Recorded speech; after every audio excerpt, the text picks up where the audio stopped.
the Startup Grind. So, thank you everyone for coming to Startup Grind. My name's Anna Marie, and this is our third event in Detroit. So tonight we have Nathan Hughes joining us from Detroit Lab. So if we could all stand up and give Nathan a big round of applause. That's a Startup Grind thing, so we can do that, right? So everybody welcome Nathan. All right, so Nathan Hughes from Detroit Lab, thank you so much for joining us at Startup Grind. So why don't you tell us a little bit about you, a little bit of your background. Sure. I was just talking to someone in the audience. Been doing technology, that's all I've been done. So I've been doing technology about 20 years. Started at U of M Dearborn, did a lot of work there, putting a student information system, and figured out that I really liked not putting in student information systems, but actually working with people and working with teams and trying to figure out how to get these really complex things, like software apps, built with teams and have a lot of fun doing it. Which is hard. So that's what I've been doing for the last 10 or so years, is really focusing on how do you put together a team of really creative people, really smart people, and this fuzzy idea that you start with, how do you actually launch something in the end and put something out into the world. So. All right. So then how does that lead to what you're doing now? So I co-founded Detroit Labs with 3 other people about 3 years ago. I think our third birthday is in March. Or May. I should know this as a co-founder, but it's not top of mind. You gotta order the cake, right? Yeah, we do have to get a cake. We'll have a cake. And we started Detroit Labs because we wanted someplace in the city. I worked here about 10 years ago, and it was a great experience to work here, but there's so much energy and so much stuff going on now that we wanted to start another company, a high-tech company like that, in the city and do something. And what we chose to do, like at the beginning, Detroit Labs, we thought, well, we could do websites, we could do mobile apps, we could do a lot of things. We started putting together a team of people who can solve really hard problems, and we pretty quickly settled on we're going to focus on mobile apps right now. But really it's about building a team and collecting and recruiting and finding people that can solve things that take really hard technology to solve. And right now we happen to apply that towards mobile development and build apps for iOS and iPhone, iPad, and Android. But who knows what might happen tomorrow, right? All right, so you're doing mobile apps. So what kind of apps are you doing that you can share with us? Because I know there's some stuff you can't. Yeah, we can always share as soon as it hits an app store. Okay. We work on apps that show up in an app store. So for regular people, you can go to Apple Store, Android Store, download the app. We've done all the Domino's pizza ordering apps we've done. We do DTE's apps. We've done some apps for a company called Stryker. We've done some apps for a company in Ann Arbor called Learning A to Z that we used for training and teaching kids that have some learning disabilities, and the apps themselves have, they speak the words and they show pictures and help specifically with the kids' learning disability, what they might need to see to progress. So we've done some work with that. Let me see, what else can we share right now? We are launching 3 apps in the next probably 2 months. I can't talk about them yet, but I really want to. One's I'm really excited because it's a local company, and it's a Michigan company. Everyone knows the name, everyone knows the brand, and we really loved working with them. So that's when it's not the biggest app we've done by far, but I'm really excited about it because it's working with a local company that started and has grown and has gotten all sorts of success. So we're looking forward to that one. Well, you can tweet it to us at SGND, and then I it'll will. go out to everybody, right? I will for sure. All right, so let's see. I was going to ask you why Detroit, but I think you kind of answered that. So what kind of changes have you seen over the past 3 years? Because I know that, even every time I come down, it seems like there's something new or different. In 3 years, so we started Detroit Labs, and we basically took over some empty desks over in the Comptoir building. Okay. It was a corner of a Quicken Loans floor where no one was, and we just sat there. And that's how it started. And from there, we were one of the very first companies that were in the Madison building when the Madison building opened. And I think that was probably about 3 years ago, 2.5 years, 3 years ago. And that building, when we moved in, we were maybe 12 people, and we were in a space for 18 or 20. Everyone had tons of room. Like we moved in and we said, oh, everyone sit over here on this side so it doesn't seem so empty. And and the rest of the building was pretty empty. By the time we left, we moved into a space down on Woodward this year. By the time we left, we had 30 people in that space for 18. Every desk had been, there's 2 people at each one-person desk, and people were in standing desks and this and that. Every floor in that building is packed full of companies, packed full of people that are coming here working every day. Just so, and that's maybe a year and a half, 2 years transition going from this building just opened up and it has this idea of being a tech incubator, a tech hub, a place for startups to go and let's see if this actually happens, to there's no space in there for any other companies, and companies have to leave, go somewhere else before a new company can come in. Seeing that is really exciting. Our building is on Woodward, had been vacant and abandoned for I think it was 40 or 50 years. Right, a couple doors down. A couple doors down from Grand Circus. Yeah. It was the old, I don't know. I can't remember it's a woman's clothing line. It was an old building that was the women's clothing line, sort of in the Hudson days when there's a Hudson's building, and then this was so one of the that company's build. And I don't know if it was. I don't think it was Winkleman's. It's not Ashley. I don't know why Ashley Stewart's in my head. I don't. That's not my area. But it had been empty, right, for 50, 60 years. And so when we moved in, we were the first people that moved into that building, and it was, it was a complete renovation. And so we moved in there. Next door to us was another building that had been empty for years and years, and now Bisnum had moved in there and other companies had moved in. So even in, the year that we've been on Woodward, we're seeing more companies moving downtown or moving into these empty buildings and occupying, and there's more people, there's more activity in this area, and it's sort of centralized, of course. This is the Central Business District is getting a lot of this activity and a lot of this energy. I worked, before the Opera House garage was there, it was a place called Paul's Cut Rate Drugs. When I worked here, that was where we would hop over and buy stuff, and it was great because Paul's Cut Rate Drugs had everything, like just crazy things to buy and products. And that was about it in terms of things around here and walking distance. Right. 10 years later, there's so much more going on. Little shops opening, little restaurants opening, bigger restaurants opening, and it's great. Yeah, it's nice. And I like that there's so many things, like you said, like restaurants and shops is not just all business, so it's really a place for people to congregate. Well, when people work someplace and come there every day, that creates an opportunity for another company to come and serve or sell another kind of product. Right. And if there's more of those places that are selling products to the folks that are working in an area, then that makes it more desirable for people to actually move there to live. If people are moving down someplace to live, then it makes it even more desirable for other businesses to open because now there's even more people. And that had to start somehow. Like it had been almost completely stagnant, and it was like an engine that had not been started in years and years and years. Somehow you've got to kickstart the engine in some way to start this cycle going, and I think that's a little bit of what's going on here is, forcing and specifically moving a large collection of businesses into one area helps other businesses move into that area and grow. Right. So how big is your team now? It's funny, we are 42 people right now, and on Monday we'll be 53 people because Tell us a little bit about that. Why are you having this exponential growth on Monday? Detroit Labs is about people. Like the way we are going to grow and the way we can get other more clients or bigger clients is about finding other developers and more people. And what I had observed, this is sort of where I spent a lot of my time at Detroit Labs, is the people side and the recruiting and stuff like that. I observed there's 2 places where the best people are coming from. One's personal referrals. I worked with this person. I love working with that person. Well, let's have them work here. That was a really good way to find folks. That's obvious. The other is finding people that have the right personality. Not about technology, not about skills, not about I've been doing this specific job that you need me to do somewhere else for years, but I have the right attitude. I have the right mentality.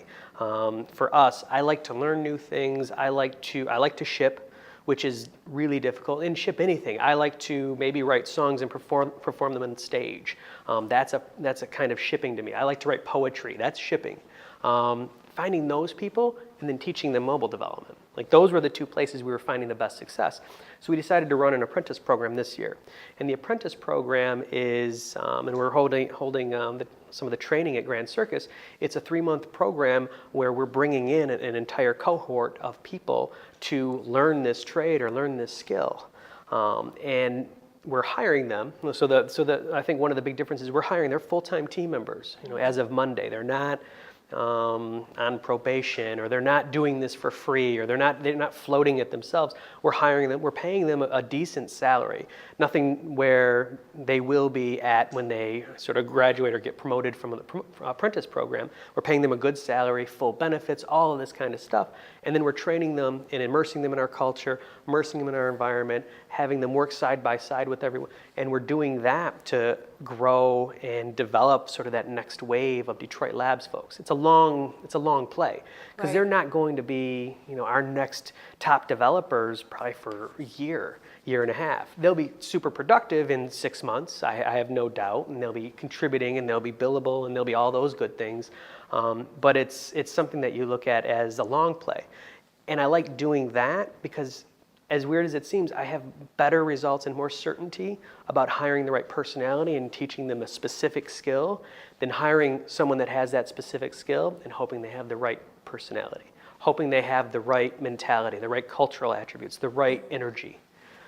So, just to paraphrase, you're really interested in creating a community at Detroit Labs and making a very strong community, and so you're looking for people to fit in there as opposed to a skill set that might not fit later on.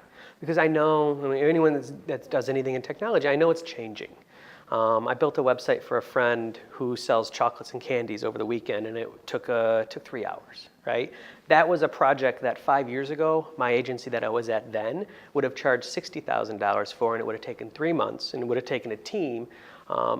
Setting up payment processing right now is putting in my email address, and then I get an email from Stripe, and I create the account. Setting up payment processing 5 years ago was going through secure libraries and possibly getting a security clearance to take credit card numbers, or if not, going through very expensive gateways. It's so different. That's going to happen to everything. The things that we're doing right now, mobile app development, 5 years from now, that will be what we can do right now with a Squarespace, with a Weebly, with Stripe. Those kinds of services. And so you have to be prepared for that. And that's when I look at the team, I look for the attributes and the characteristics that make me confident that, they will be ready and will be able to tackle the different thing that shows up next year or the next 3 years, the next 5 years with this team, because they're problem solvers. And they've done that kind of thing before. That's interesting. Like, not many people hire that way. So no. I think that's a great way to look at Well, things. a lot of times hiring is, I have this specific need. Here's the boxes to check out for that need. Let me find someone that fills those boxes. Looks good. Talk to them on the phone. Didn't hate them. Let's hire them. Doesn't work. Right. It doesn't work for us, and I don't think it works really anywhere. Right. One of our characteristics, we hire folks, we ask ourselves, this person, crunch time comes and we have to be in the office sitting next to them for 60 hours in a week. Do we want to be sitting next to that person for that time? If it's a yes, great. That's a big thumbs up to hire someone. Cool. Yeah. So what's the first entrepreneurial thing you remember doing ever? Oh, that's a hard question for me. I don't know. I don't call myself an entrepreneur. Okay. I think of myself as unemployable. Okay. Right? I don't work well for another person. I don't handle being told what to do. I don't handle having a plan set in front of me and being told, okay, execute that. So I find, since I'm unemployable in that case, I'm unmanageable in that case, I had to find ways to be either outside of that or around that. So when I think of myself as an entrepreneur, I don't. I think of myself as, I guess, a divisive arguer that had to find or create a place where I could have success. And as it happens now, I have a team around me, and it happens to be a place where we argue a lot. And there's a lot of people that are unemployable because they want and need, and they want to build and deliver and exert their genius on the world. They don't want to fill out boxes or follow a plan.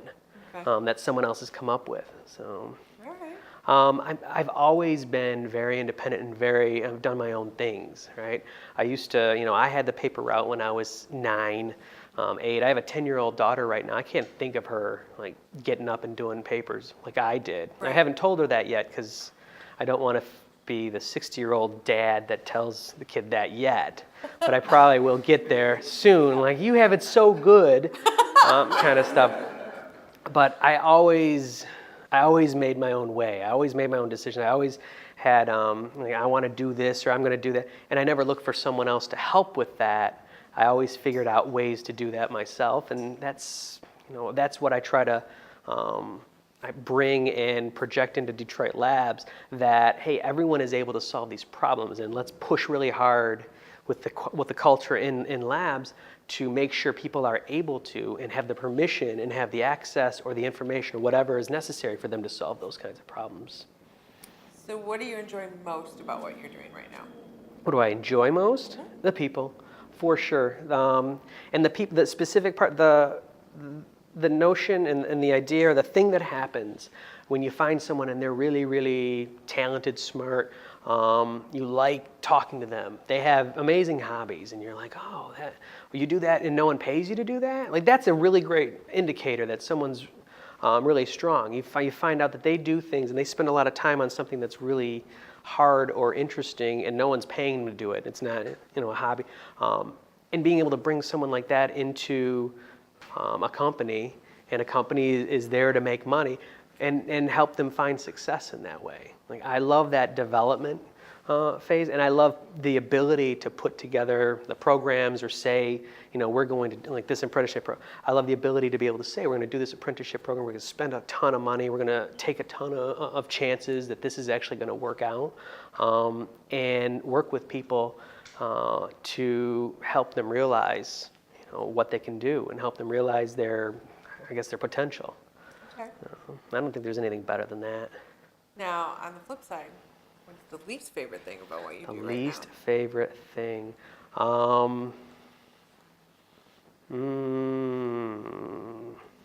Least favorite thing. There's a lot of paperwork. So we have, I don't know, I think, so I'm a developer, right? And I always had a technical background. I always built things. My least favorite thing is probably telling people, like, I can't do that for you. You can't have that. That's a great idea, but you don't have enough money, or you didn't pay for that, or, we would have loved to do that, but you didn't ask us to do it in time. I just don't like that. And I don't like it because I'm someone that can build things, and I want to build things for people. Like, that's, and when you see, it's sort of the project management the whole field exists because you have a group of people like developers or artists or whatever, and they want to build stuff.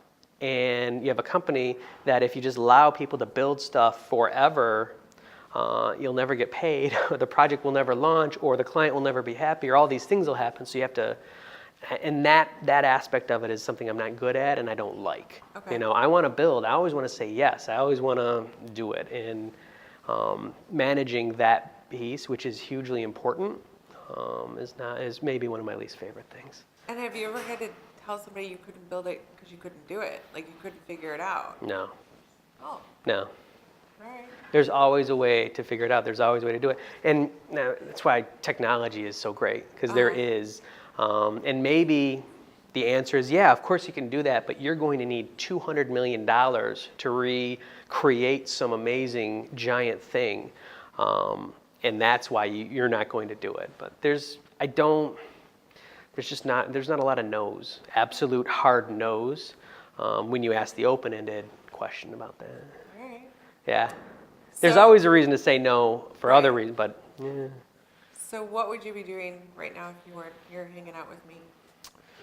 Like, for real right now? Yeah.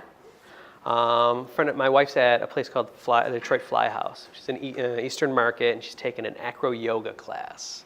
So that's basically partner yoga. Right. It's yoga, but with another person. So you got to balance on these people and that's the acro part of it. Okay. And I would be there. All right. Would you be doing the... Oh, yeah. So Is that the answer that's on the card? That you'd be doing that? Yeah. So I had a hip replacement last year, May. A hip right? replacement? I had a hip replacement. And it's genetic. Okay. Like when I was born, my hips are not aligned right. And so what happened, unknowing, because it doesn't hurt until it hurts, is I wore off all the cartilage of my hip. And when that breaks off, it doesn't grow back, and it hurts all the time because it's bone on bone, and it's a snap. Right. It's like that. So that happened about 4 years ago. And it sort of hurt a little bit, and then it hurt more, and then I spent like a year in constant pain and had took tons of medication, probably killed my liver off, just with all the medication. Right. So I got a hip replacement, and when that happened, the day after, and this was after major surgery, and hip replacement involves basically taking, like a chicken, just ripping out the old hip and putting the new one in. It's a brutal procedure. This isn't brain surgery. It's like hammers. The day after that, I felt so much better than I had any day the last year, right? So I've been spending a lot of time on physical activities that I stopped doing.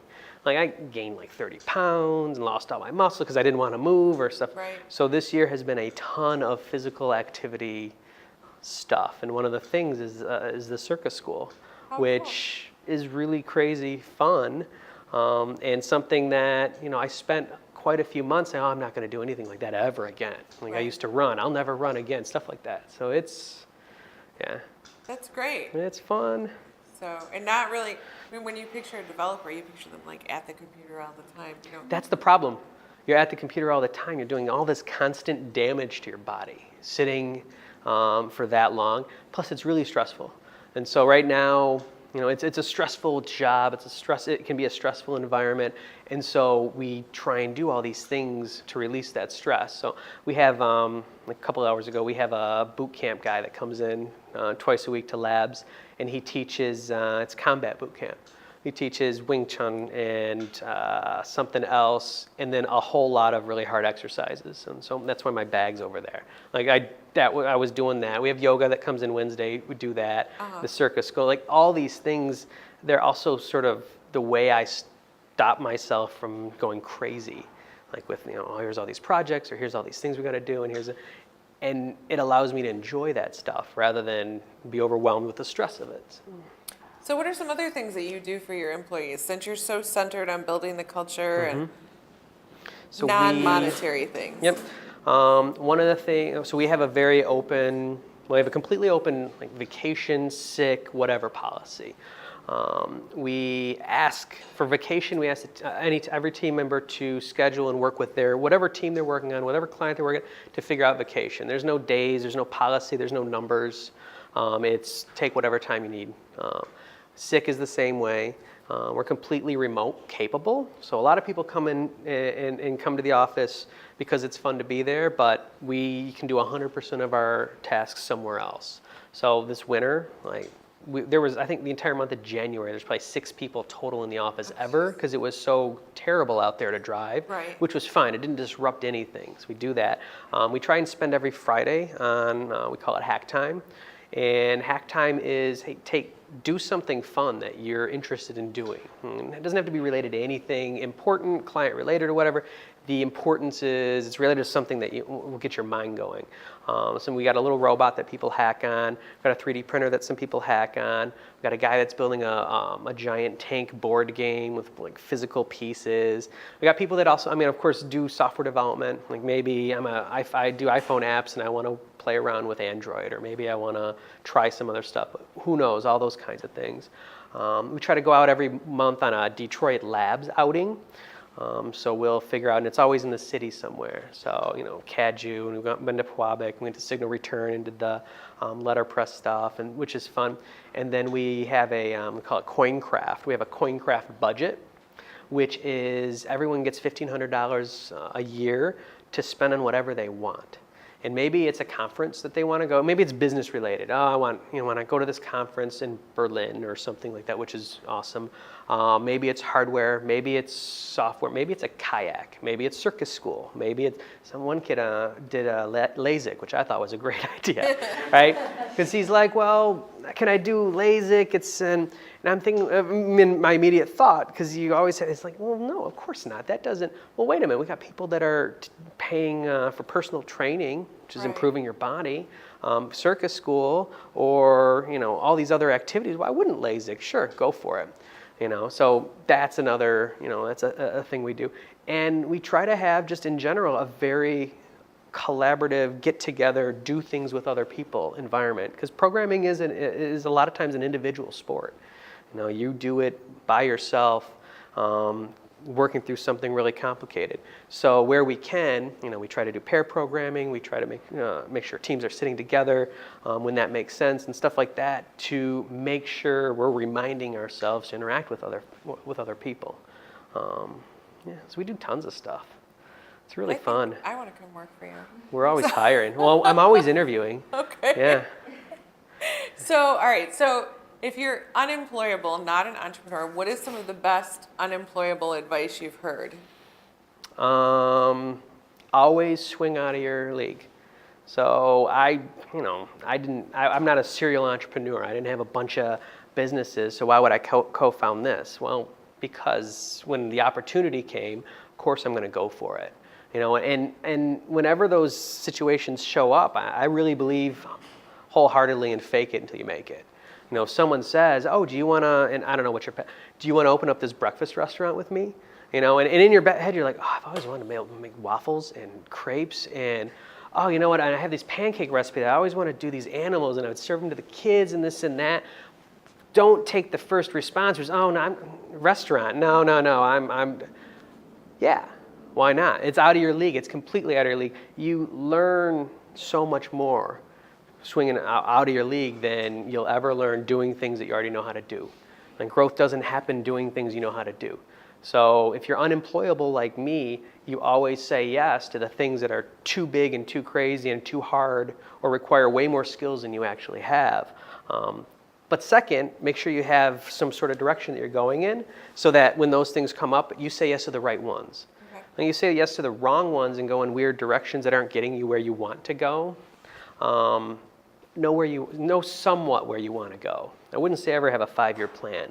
World changes too fast for that, but know where you want to go in general, and go for it. And what's some of the worst advice you've heard?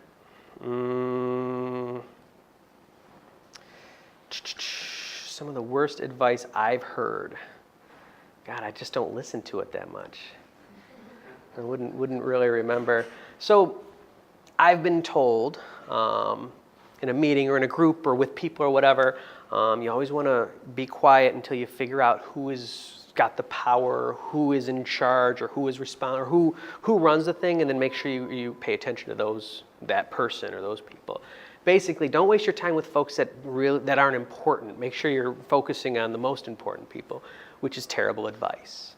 And it's terrible advice because everyone in a group probably has something that you could either benefit from, learn from, or use, or you need. Right? And two, very practically, if you're talking or working with someone that's very important, it's the people around that important person that you really need to get access to anyway. I mean, so practically, it's really terrible advice. But also, I think just from a humanity standpoint, that advice is so hostile. But it's sort of repeated in many different ways, how you want to read a room and then only project towards the power centers, or listen really to what the president of something is saying and respond to that. And if there's someone else, I've never done that, and it's probably why I'm not co-founding a billion-dollar company. But I'm also really, really happy with what I'm doing, and that has to count for something as well. Right, I agree. So then how do you define success? These are harder questions. You sure you don't want to talk about circus school some more? How do I define success? When I can go home, I can tell, I got a 7-year-old and a 10-year-old, when I can tell them what I did and they think that's pretty cool, that's pretty successful. All right. Yeah. It's interesting. Yeah. So, and what has been your biggest struggle so far?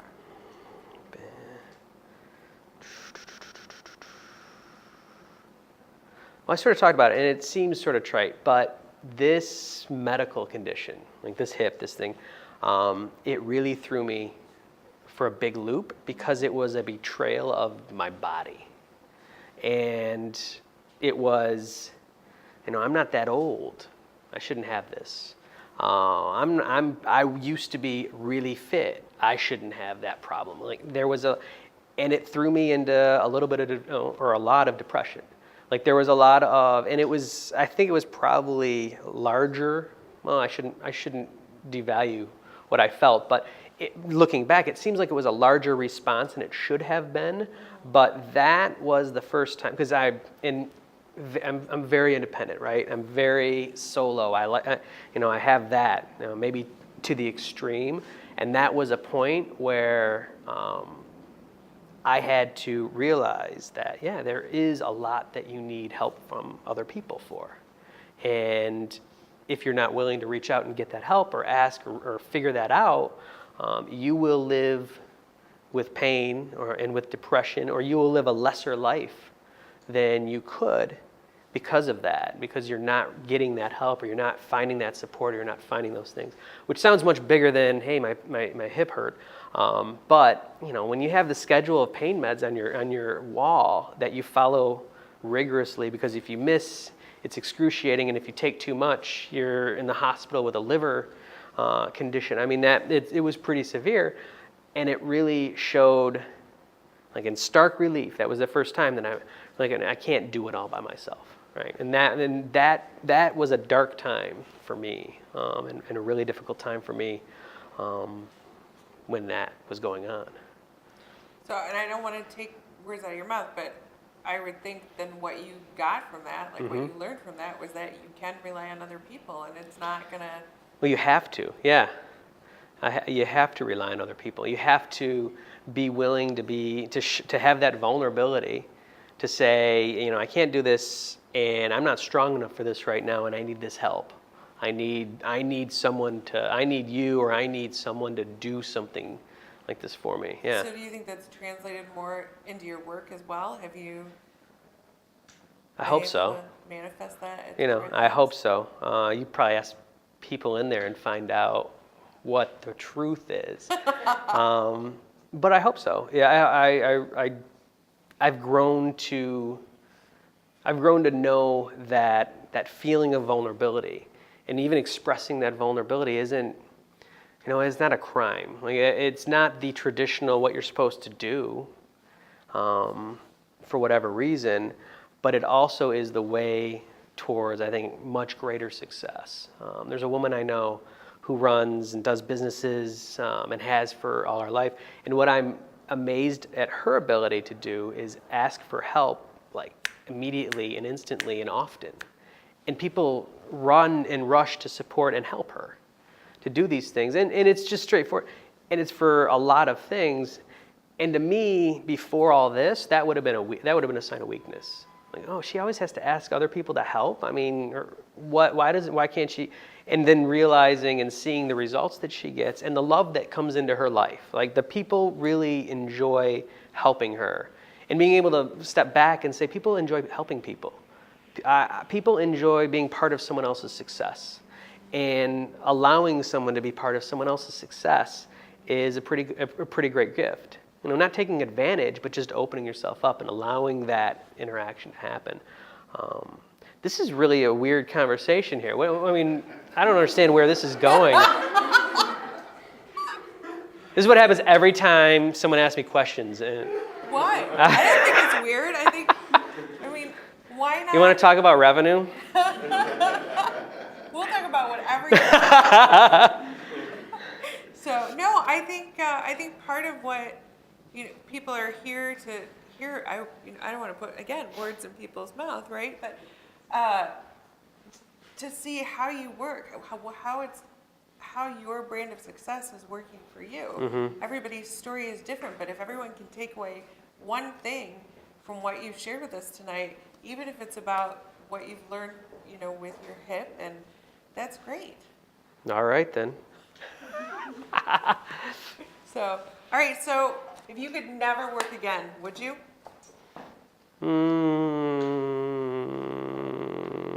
I would. What would you do? You Remember that breakfast shop? Yes. All right, so it is probably as big as this building here, like with that wall closed. It'd be about that big. Okay. Maybe 10 tables, right? A little bar up front, and it would be open till about 3. And we would do crepes, and we would do waffles, we would do eggs. Family would work there for a while. And the animal pancakes? Right? The animal pancakes, yeah, see, you're listening. That is what I would do. All right. And I would wake up pretty early, and I would cook, and my wife would probably, do hostess stuff. I'd make the kids work there for as long as possible because it'd be free.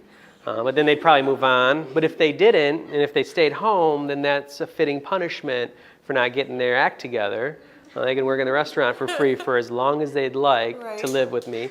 And that's what I would do. And then at 3, it would be over. I'd pack up and go out, and that would be it.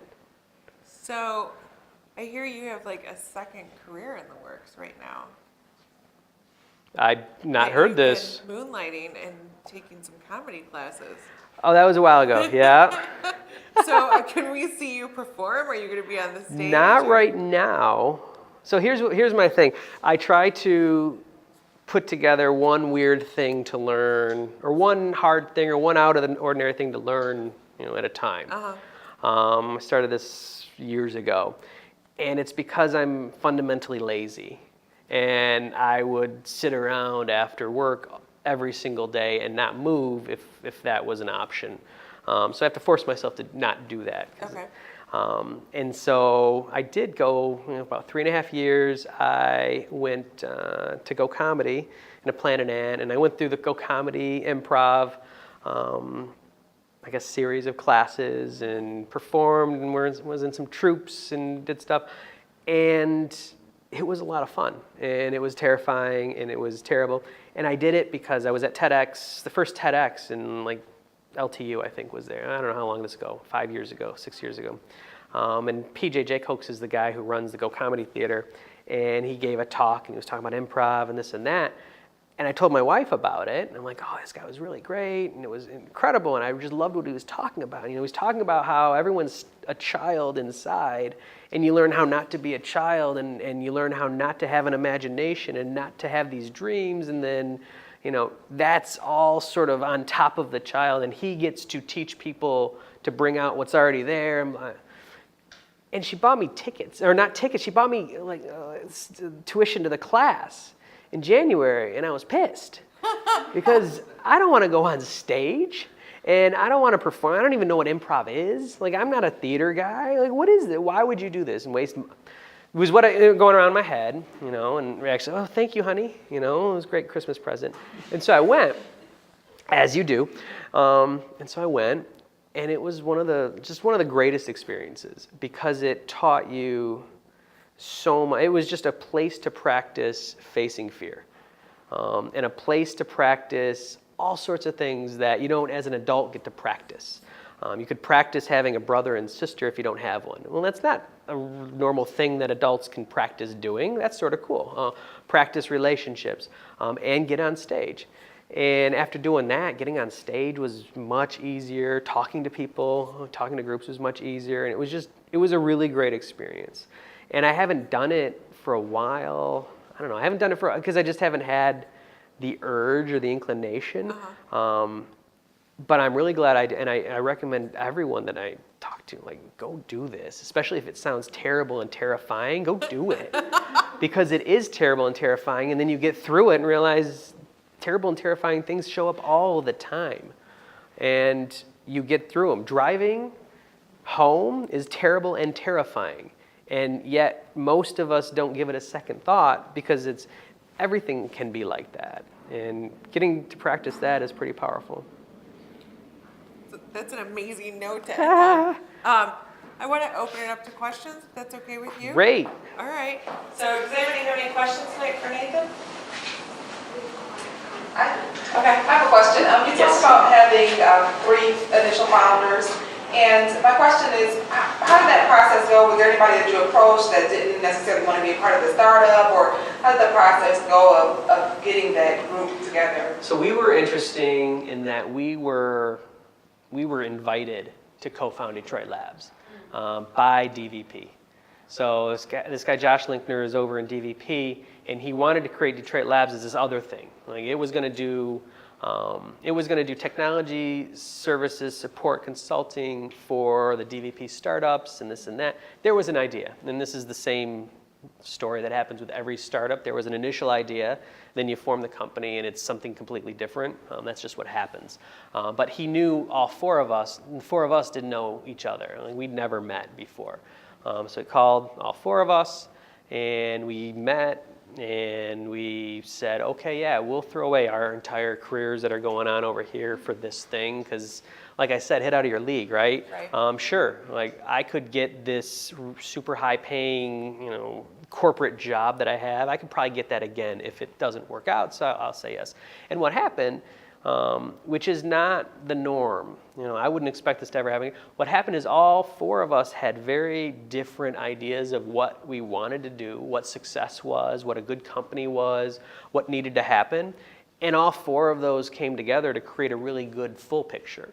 Like our CEO, the guy Paul, he's super numbers focused, and he actually likes it. He's numbers focused because he loves numbers, because he maybe is crazy, or maybe people who love numbers are normal, I think.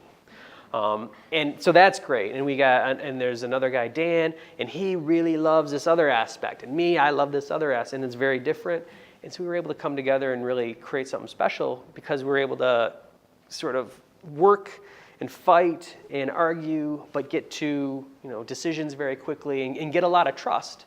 And once we had that trust, we were able to use all of our strengths and all of our passions and come up with something that works, because it has a little bit of everything. But yeah, we were invited. That's why, again, I'm unemployable, right? All right. Yes. I got a question. I'm just interested. I know it's Detroit Labs, and it's been very known and successful around here. I was curious, as far as the expansion into other cities, your plan was that in the works, or It's like a franchise. We have opened our first office in Ann Arbor. And it opened today because the chairs were delivered. So we've had it. Congratulations. And so we're right above Amir's on State Street. It's about 3,000 square feet. And we did that because we wanted to be closer to the Ann Arbor student population. We have a really great intern program that we have great folks that come in from Ann Arbor in the summer, and then we see them over and over again over the semester and other things, and then they go have internships at Google and Path, and so they never come back to us. But that's fine. There's no bitterness about that. But no, we opened that office as an experiment, because you got to always experiment with things, to see how, because we can do working from home really well. How can we do working remotely, and how can we have another office and try to make that work and keep that same culture and community, and what has to change, what we have to do that, as well as to have a space where we can open the doors and have, I'm hoping to have, instead of the coffee house, maybe these folks that we know that work with us will hack over there and work with us over there, and it's a community play. We're really excited about it, and it would be something that I'd be happy to open up elsewhere. Yeah. Yes, sir. Hi. Could you impart to the audience the advice you gave me before the session concerning starting from scratch, and you have a general idea, and you want to know where to go from there before it happens? Hark and I had a really good conversation. And his story at a high level is somewhat common. I have a little bit of money. I have a really good idea. I want to start. And so what I talked about, and what I believe, is the worst thing in the world to do with your starting capital, which isn't a ton, is to invest in technology. Because if you just have an idea, you have so much work ahead of you to actually take that idea and create something that is a business. The idea is great. The business is something completely different. And if you start by spending your money on, a website, not a website, but like technology around the website or the idea, or I'm a mobile app development company. I tell everyone never build a mobile app as the first thing. Like if you start with building the mobile app, you will have invested a bunch of your capital, and over the process of investing your capital, you will have become smart enough to know what your idea really is, but you've already spent your capital. It's backwards. And so what we talked about and what I accept, I advised him, and I think this is true, you want to build prototypes in the cheapest, most efficient, and in a way that you yourself, as the person with the idea, can build them.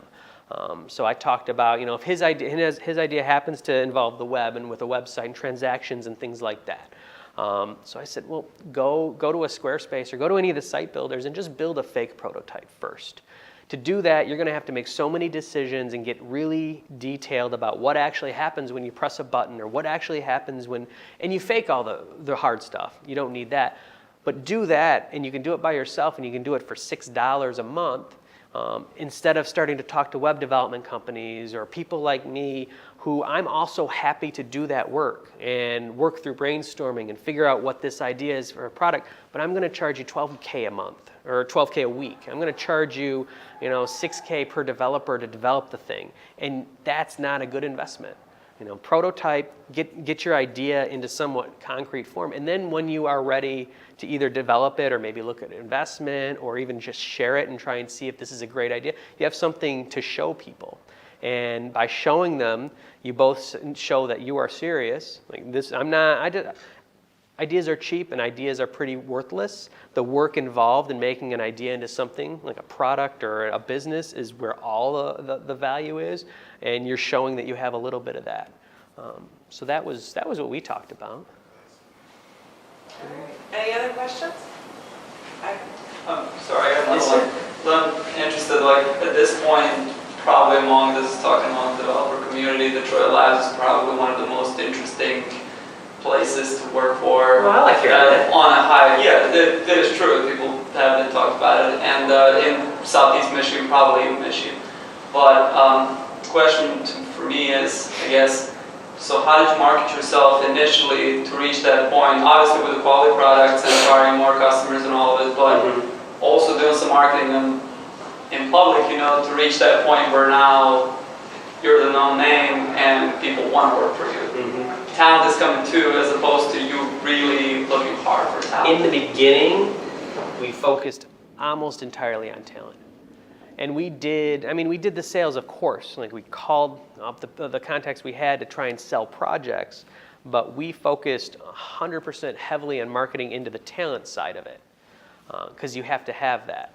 And we did that through user groups and like the cheapest things we could do, buying pizza at a user group or whatever to start. Like that's the first thing any company can do. I can do that for $20 and get in front of 15 people, 20 people that are, if I'm targeting right, the folks that I might want to work at my company.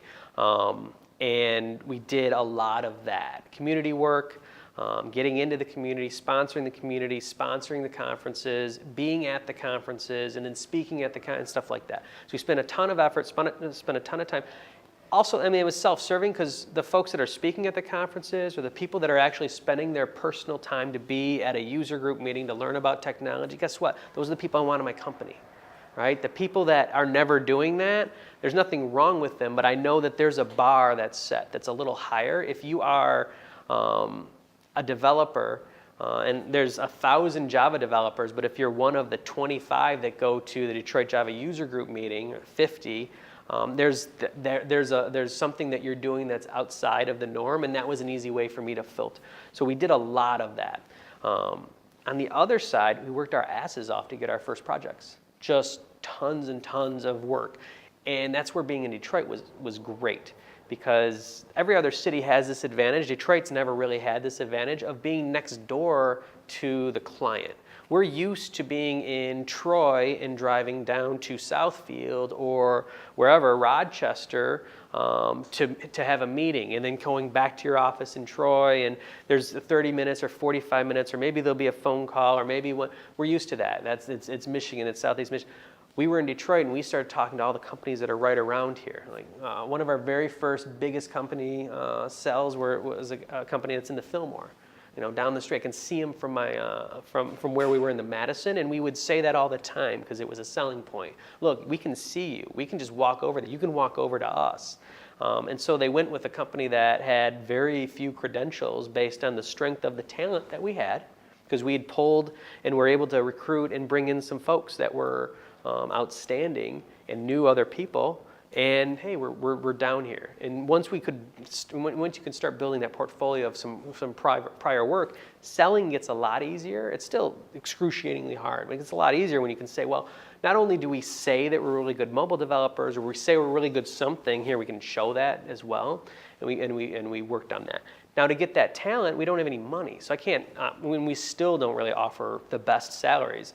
Every one of my team members, and I know this, and sometimes I think about it at night, could walk out the door and go down south on Woodward, and they could make $60,000 more a year. They could, easily, because the things that they do and the things that they learn, even if they couldn't do that today, things that they've learned at Detroit Labs have made them so much more valuable. Guess what? None of them want to work in those environments. So we have to build that and keep that environment. It's so critical to us. And the things that we do and the way we interact and the way we work together. And I'm not saying that's the way. I'm saying that that's what we've created because we know what'll work for the folks that we're looking for and the kinds of talent, the kinds of, brainiacs that we're looking to bring in are folks that want to be in that kind of environment. And that's worth a lot. And it's even worth, a Friday hack day is really expensive if you're a services company. You got to think, well, so that it all balances out in some way. But if we can find the folks that are really that interested in trading some salary for this working environment, trading salary for this freedom, and trading salary for, we want to work with you anyway. So it's never been a meticulous planned out thing because I don't know how to do that. But it's always been an idea and a vision, and I know I can visualize what it looks like. And it has unicorns, but it also has all these other things. And so the micro decisions that you make are always in line with that vision that you know of in the future. Anyone else? So the takeaway is work for Detroit Labs because one day you'll have unicorns. Yeah. If anyone's ever going to have Detroit Labs, folks, this is true. If anyone is ever going to have Detroit or unicorns, it's going to be Detroit Labs. All right. First. All right. Yeah. Well, thank you so much. Oh, thank I really you. appreciate it.